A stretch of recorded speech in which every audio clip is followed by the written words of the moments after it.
Jumat 9 April 2021 pukul 6 sore. Namaku Arizona. Malam itu aku bersiap-siap untuk pulang setelah mengisi acara hitanan di daerah Bekasi. Kalau untuk kegiatan atau aktivitasnya itu kebetulan itu kejadiannya di hari Jumat. Nah, di hari Jumat itu kebetulan juga lagi mau ngisi acara di daerah Bekasi, ada di suatu tempat, venue-nya di sana untuk acara hitanan. Gimana ya, kita kalau mau ada terjadi sesuatu tuh ya, mau itu kejadian baik atau buruk biasanya sudah punya firasat lah ya. Jadi memang waktu tahun itu tuh tahun terberat saya. Baru 2021 kemarin. Mama kandung meninggal. Habis Januari itu, tepatnya di 2 Januari ya, saya baru pulang dari luar kota. Saya dapat telepon, baru banget saya landing dari Maluku Tenggara, itu ngisi acara juga. Jadi di telepon kalau mama udah nggak ada. Jadi saya pulang dari Maluku ke Jakarta, Jakarta langsung ke Bengkulu. Aku mengendarai motorku menyusuri malam, membelah hiruk-pikuk jalanan ibu kota. Malam itu terasa lelah dan kosong di pandanganku. Nah, jadi dari sepanjang Kalimalang tuh mikir tuh cuman satu, fokus karena besok Senin nih mama mau 100 hari, mau apa ya? Apakah mau diramein kayak 40 hari ataukah mau datang ke yayasan aja gitu untuk ya sekedar memberikan sedikit rezeki lah gitu dan minta didoakan mama saat 100 hari. Tapi nggak ada tanda-tanda yang gimana, udah jalan aja. Cuman memang agak agak nggak fokus saat bawa motor itu. Terus pas sampai di underpass Uki itu tiba-tiba ngeblank gitu aja udah. Bayangan akan kepergian ibuku selalu menjadi pukulan berat dalam perjalanan hidup. Nyatanya sekarang aku harus menerima kenyataan bahwa ibuku telah tiada.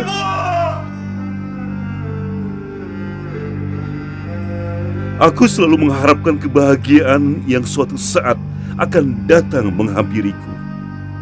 Kebahagiaan bersama kedua orang tuaku yang sangat aku dambakan.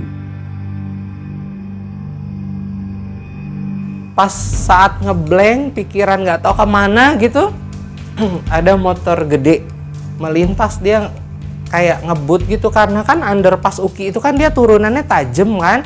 Nah, pas saat dia nyalip dari kanan itu kesenggol stang motor saya tuh, kesenggol stang motor.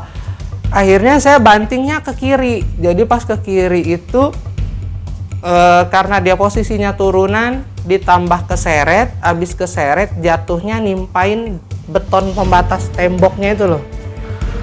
Aku masih mengendarai motor kesayanganku. Dari kejauhan terdengar suara motor melaju kencang dari arah belakangku. Tak disangka, motor yang melaju kencang tersebut menghantam stang motor milikku, sehingga menyebabkan aku terseret di aspal.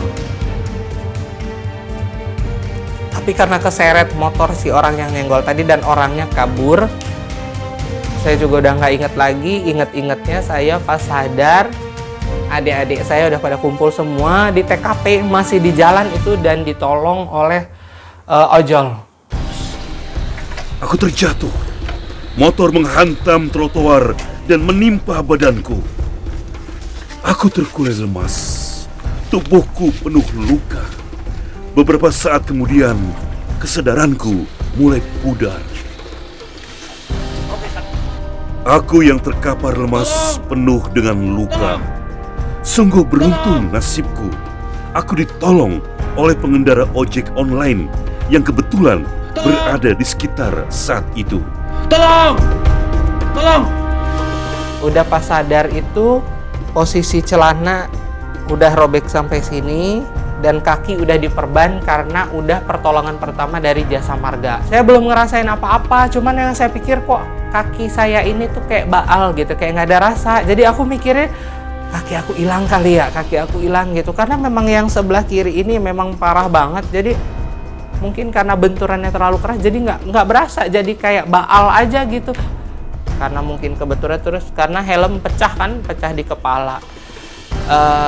Jadi 3 hari itu nggak bisa buka mulut. Aku pikir lidahnya udah hilang ya. Karena makan aja nggak bisa pakai sedotan. Itu 3 hari bener-bener bed rest banget. Aku dilarikan ke rumah sakit terdekat untuk mendapatkan pertolongan segera. Aku sangat bersyukur nyawaku masih dapat tertolong.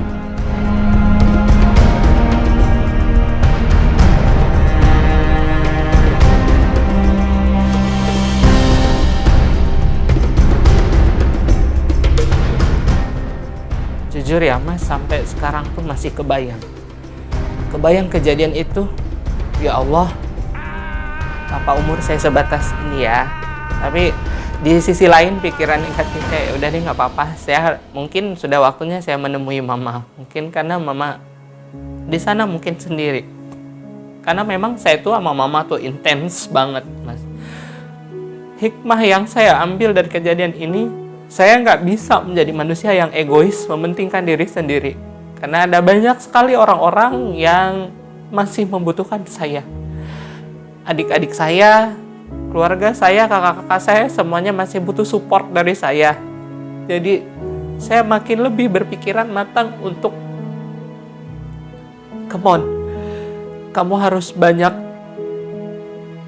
peduli sekitar, bukan cuma keluarga, tapi orang-orang terdekat kamu juga ternyata masih membutuhkan kamu.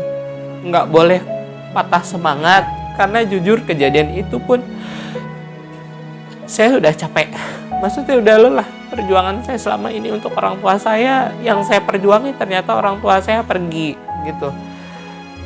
Dan memang nggak berselang lama dari kejadian itu, 24 Juni juga bapak saya juga dipanggil lagi oleh Allah. Jadi apa ya, saya mikirnya nggak apa-apa ya Allah, saya terima semuanya. Insya Allah saya ikhlas dengan keadaan ini.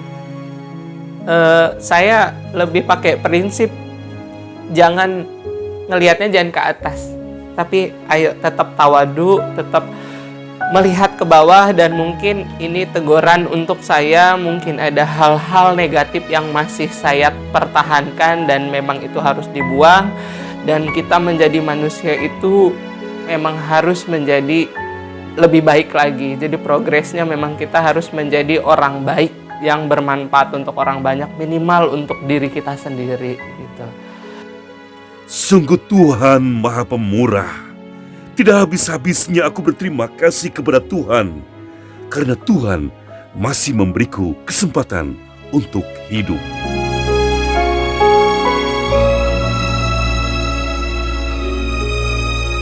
Jadi please, ayo peduli.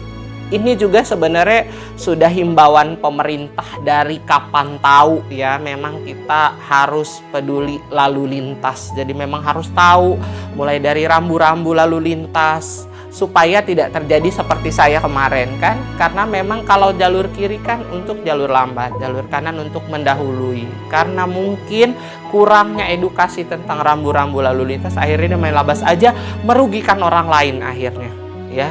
Jadi kalau rugi diri sendiri sih nggak masalah ya, resikonya ditanggung sendiri. Tapi kalau sudah melibatkan orang lain, itu berarti kan dalam ajaran agama saya juga pribadi juga kan itu dosa. Ada hukumannya untuk orang yang melakukan itu gitu, karena dia melakukan itu dengan kesadaran penuh gitu.